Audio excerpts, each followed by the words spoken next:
New Saidabad में chemical मां ठहियल चांहि विकिरो थियण जो इंकशाफ थियो आहे। सोशल मीडिया ते वीडियो वायरल थी वई। न्यू सईदाबाद टूल प्लाज़ा ते हलंदड़ होटलुनि ते ज़हरीले केमिकल मां ठहियल चांहि विकिरो थियण जी शिकायत ऐं केमिकल ठाहिण जी वीडियो वायरल थियण जो सिंध फूड अथॉरिटी जे डायरेक्टर हैदराबाद सैयद गुलाम रसूल शाह नोटिस वरितो। संदसि हिदायत ते food safety officer Sharafuddin Mangrio Jahangir Channa जी अॻवानी में टीम होटलुनि ते पहुची खीर जा सैंपल वरिता ऐं जामशोर लेबोरेटरी में टेस्ट कराइण लाइ पाण सां गॾु खणी विया।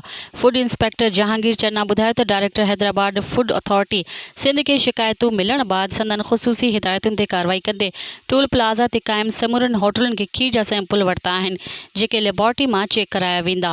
हुन चयो त सिहत लाइ हानिकारक खीर साबित थियण जी सूरत में होटल मालिकनि मथां FIR दाख़िल कराई वेंदी ऐं मथनि ॾंड बि लॻायो वेंदो।